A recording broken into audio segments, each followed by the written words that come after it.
ఎందుకు అంటే ఆ ఆటలోనే అంతటి ప్రతిభ కనబరిచేవారు. ఒలింపిక్ గేమ్స్ అనేవి 4 సంవత్సరములకు ఒకసారి జరుగుతాయి. ఎన్ని సంవత్సరాలకమ్మా? ఎన్ని సంవత్సరాలకి? అలాగా గత నెల ప్యారిస్ లో ఒలింపిక్స్ జరిగాయి మనకి. ఇప్పుడు పారా ఒలింపిక్స్ అనేవి ఇక్కడ జరుగుతూ ఉన్నాయి ప్యారిస్ లోనే.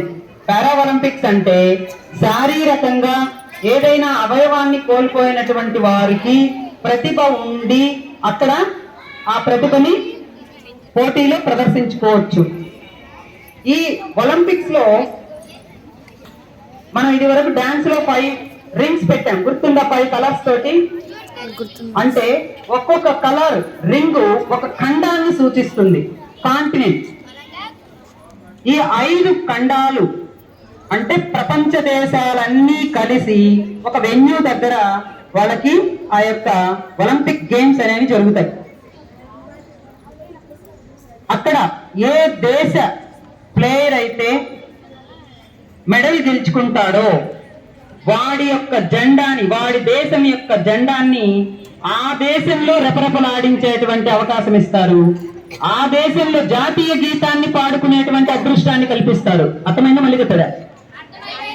ఒలింపిక్స్ అంటే ఎందుకంత గ్రేట్ గా ఫీల్ అవుతారు అక్కడ మెడల్ సంపాదిస్తే అంటే, అక్కడ 3rd ప్లేస్ కొట్టినా సరే, ఫస్ట్ ప్లేస్ ఈవెన్ గోల్డ్ మెడలే కాదమ్మా, 3rd ప్లేస్ తెచ్చుకున్నా సరే, ఏ ఈవెంట్ లో అయినా సరే, హాకీ కావచ్చు, రన్నింగ్ రేస్ కావచ్చు, స్విమ్మింగ్ కావచ్చు, షూటింగ్ కావచ్చు, డాన్సింగ్ కావచ్చు, జంపింగ్ కావచ్చు, ఏదైనా ఏ ఈవెంట్ అయినా 3rd ప్లేస్ కొట్టుకున్నా సరే, 3rd ప్లేస్ కొట్టినటువంటి ఆ దేశ పౌరుడి యొక్క జెండాని ఏ దేశంలో అయితే ఈ గేమ్స్ జరుగుతున్నాయో ఆ దేశంలో ఆ జెండాని ఎగరవేసి వారి యొక్క జాతీయ గీతాన్ని పాడుతారు. గూస్ బంప్స్ వచ్చేటువంటి సిచ్యువేషన్. అంటే ప్రపంచ దేశాలన్నింటికి కూడా ఇదిగో మా భారతదేశం కూడా ఒకటి ఉంది, మా సత్తా ఏంటో ఇక్కడ మేము చూపించాము అని అక్కడ తెలియజేసి సగర్వంగా తొడగొట్టి ఫీల్ అవుతా ఉంటాం కదా, అట్లాగా సగర్వంగా ఫీల్ అయ్యేటువంటి ఆ సిచ్యువేషనే భారతదేశం ఆనందించగలిగినటువంటి విషయాలు. అందుకే ఒలింపిక్స్ కి, ఏషియన్ గేమ్స్ కి అంతటి పవర్ఫుల్. ఆ గేమ్స్ లో పాల్గొని ఎవరైతే భారతదేశానికి మెడల్స్ సాధించి పెడతారో, ఎవరైతే జాతీయ జెండాని ఇతర దేశాల్లో ఎగరవేయడానికి కృషి చేస్తారో వారికి సాదర సత్కారాలు ఉంటాయి భారతదేశంలో. ఎన్ని రకాలుగా అంటే వారు ఏ గేమ్ ఆడతారో ఆ గేమ్ లో బంగారు వస్తువును తయారు చేసి ఇస్తారు. ఒకవేళ ఫుట్బాల్లో విన్ అయ్యారు, ఫుట్బాల్ బంగారుది, వాళ్ళ ఒళ్ళంతా కూడా బంగారమే. వాళ్ళకు గవర్నమెంట్ జాబ్, వాళ్ళు నేను ఈ ఆటను ఆడిస్తాను అంటే వాళ్ళకి సంబంధించినటువంటి ఒక గ్రౌండ్, ఫీల్డ్, దానికి సంబంధించినటువంటి అమౌంట్ అంతా కూడా సమకూర్చి ఆ ప్లేయర్స్ ని తయారు చేయడానికి కావాల్సినటువంటి అవకాశాలు కల్పిస్తారు. ఈవెన్ మన రాష్ట్రం కూడా గత ఒలింపిక్స్ లో మెడల్స్ సాధించినటువంటి పివి సింధు కూడా ఏం ఉద్యోగం ఇచ్చిందో చెప్పగలరా? ఏం ఉద్యోగం ఇచ్చిందో ఎవరు చెప్పారు? ఏం ఉద్యోగం అమ్మా? Okay, sub collector. కలెక్టర్ కంటే కొంచెం చిన్న సీనియారిటీ వస్తే సబ్ కలెక్టర్ అవుతుంది. ఓకే, సో ఒక మంచి కలెక్టర్ అంటేనే మ్యాజిస్ట్రేట్ అంటే ఆ జిల్లా మొత్తానికి పెద్ద ఉద్యోగం అని అర్థం. కలెక్టర్ ఉద్యోగం అంటే ఆ జిల్లా మొత్తానికి పెద్ద ఉద్యోగం. అంటే కలెక్టర్ చేతి గుండానే ప్రతిదీ జరుగుతుంది. ఎలక్ట్రిసిటీ కావచ్చు, ఎడ్యుకేషన్ కావచ్చు, రెవెన్యూ కావచ్చు, ఎనీ మున్సిపాలిటీ కావచ్చు, ఎనీ డిపార్ట్మెంట్ ఆ కలెక్టర్ కిందే జరుగుతుంది. అంత పవర్ఫుల్ జాబ్, మ్యాజిస్ట్రేటిక్ వర్క్ అంటారు దాన్ని. అలాంటి జాబ్ని ఆటలాడే వాళ్ళకి ఇస్తున్నారు. ఎందుకని? వాళ్ళు భారతదేశాన్ని సముచిత స్థానంలో నిలబెట్టగలిగారు కాబట్టి. సో ప్రభుత్వము అనేక రకాల ప్రోత్సాహకాలు ఇస్తోంది, వాళ్ళకి ఇల్లు కల్పిస్తోంది, వాళ్ళకి ఇంకా ఏం కోరుకుంటారో అకామిడేషన్స్ ను ఏర్పాటు చేయడము, ఇవన్నీ కూడా అన్ని కల్పిస్తుంది. అయినా స్పోర్ట్స్ అండ్ గేమ్స్ కి ఆదరణ మాత్రము 10% కంటే ఎక్కువ ఉండడం లేదు. మొన్న జరిగినటువంటి ఒలింపిక్స్ లో భారతదేశం 3వ ప్లేస్ ని 5, 2వ ప్లేస్ 1 కొట్టారు. ప్రపంచంలో జనాభాలో మన భారతదేశం 1వ స్థానానికి పోటీ పడి వెళ్తున్నాం. మనం 2వ ప్లేస్ లో ఉన్నాం ప్రపంచ జనాభాలో. 1వ ప్లేస్ లో ఎవరున్నారమ్మా? గట్టిగా చెప్పండి. ఎట్టుంటది చైనా, మేము ఫస్ట్ అని ముందుకు వెళ్తున్నాం, కానీ మెడల్స్ లో వెళ్ళట్లేదు. అమెరికా ఫస్ట్ ప్లేస్ లో ఉంటే ఎక్కువ మెడల్స్ సాధించి మొన్న ఒలింపిక్స్ లో సెకండ్ ప్లేస్ లో చైనా ఉంది. మన భారతదేశం ఎన్నో ప్లేస్ లో ఉందో తెలుసా? 71వ స్థానంలో ఉంది. షేమ్ గా ఫీల్ అవ్వాల్సినటువంటి సందర్భం ఇది. ఈ లోపాన్ని తల్లిదండ్రుల దగ్గర ఉంది, విద్యార్థుల దగ్గర ఉంది, సమాజంలో ఉన్నటువంటి ప్రతి ఒక్కరి దగ్గర ఉంది. మెడల్స్ ఒక్కటే అవసరం కాదమ్మా మనకి, అన్నిటికీ మించి నేటి బాలలే రేపటి పౌరులు. ఎప్పుడైతే పౌరులు ఎక్కువ మంది ఉంటారో ఆ దేశం స్ట్రాంగ్ గా ఉంటుంది. అంటే శ్రమ జీవులు ఎక్కువ మంది ఉంటే శ్రమ మొత్తం వాళ్ళే చేస్తారు, పండుటాకులు హెల్తీగా ఉండడానికి అవకాశం ఉంటుంది. వాళ్ళే నేటి బాలలే రేపటి పౌరులు. మరి రేపటి పౌరులు ఎలా ఉన్నారు? ఆరోగ్యం లేక, సరైనటువంటి వ్యాయామం లేక, ఆరోగ్యాన్ని పొందలేక చిన్న వయసులోనే ఊబకాయాలు, లడ్డు బాబులు, లడ్డు అమ్మలు తయారవుతున్నారు. ఒక్క ఊబకాయమే మనిషికి అనేక రకాల వ్యాధుల్ని సమకూర్చి పెడుతుంది. నిలబడలేరు, కొద్దిసేపు నడవలేరు, 4 అడుగులు ఆయాసం, 4 నిమిషాలు మాట్లాడలేరు, ఎవరన్నా కొట్టడానికి వచ్చినా తిరిగి 4 దెబ్బలు కొట్టలేరు. సో దేనికి పనికిరారు. షుగరు, బీపీ, అనేక రకాల వ్యాధులు చిన్న వయసులోనే చుట్టుముట్టి రేపటి పౌరులు ఎక్కడ ఉంటున్నారు?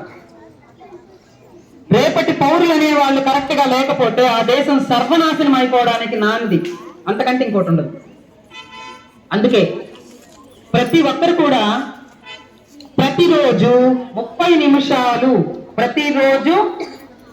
నిమిషాలు శారీరక వ్యాయామం చేయాలి అని శ్రీ నరేంద్ర మోదీజీ, ఎవరతను? ఎవరు? ప్రైమ్ మినిస్టర్ గారు. తను ప్రతిరోజు ప్రతి ఒక్కరు, పిల్లలు పెద్దలు కాదమ్మా, అందరూ 30 నిమిషాలు శారీరక వ్యాయామం చేయాలి. అది ఆడుకోవచ్చు, కొట్టుకోవచ్చు, తన్నుకోవచ్చు, దొల్లాడచ్చు, శారీరక వ్యాయామం అయితే జరగాలి. ఇది చేయగలిగితే మంచి పౌరులు తయారవుతారు, దేశం ఆరోగ్యవంతులుగా తయారవుతారు అని ఈ ప్లెడ్జ్ మనము గత 3 days నుంచి అసెంబ్లీలో చెప్తున్నాం. ప్లెడ్జ్ చెప్తున్నారా మీరు?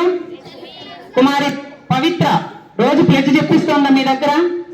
తెలుగులో చెప్పిస్తున్నాం కదా, మరి అర్థమవుతుందా? 30 నిమిషాలు మీరు ఆడుతున్నారా రోజు? నాకు ఇప్పుడు ఆడాలనుంది, ఆడగలనా? ఆడుకోలేను. ఈ వయసులో మేడంలందరికీ ఎప్పుడో ఒకసారి ఒక అర్ధగంట ఆటల పోటీలు పెడితే ఎంత ఉత్సాహంగా, ఉల్లాసంగా, ఆనందంగా, సంతోషంగా ఉరుకులు తీస్తూ, పరుగులు తీస్తూ ఆడుతున్నారు. చూసారా మొన్న ఎలాగ ఆడారో? ఈవెన్ యానం మేడం కూడా ఆ లాస్ట్ నుంచి లాస్ట్కి 10 రౌండ్లు చుట్టేసింది కదా. సో దానిలో ఉండే ఆనందమే వేరు. ఆనందాన్ని మీరు స్వేచ్ఛగా అనుభవించేటువంటి హక్కు ఉంది.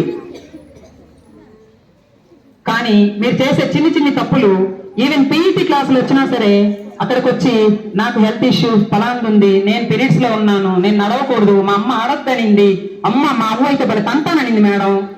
సో పొంతన లేని సమాధానాలు, లేని ఎక్స్క్యూజన్స్, కుంటి సాకులు ఇవి చెప్పి చాలా మంది మీకు మీరే అనారోగ్యాన్ని కొని తెచ్చుకుంటున్నారు. నేను ఎంతవరకు పోరాడగలను? నేను జీతం తీసుకుంటున్నదే మీ ఆరోగ్యాన్ని పెంపొందించడం కోసం. మనస్ఫూర్తిగా చెప్తున్నానమ్మా, నేను ఇక్కడ జీతం తీసుకుంటుండేది మీ ఆరోగ్యాన్ని పెంపొందించడం కోసం. మీరు ఆడి రాష్ట్ర స్థాయిలో, జాతీయ స్థాయిలో కప్పులు తేబడలే, అవసరం లేదు.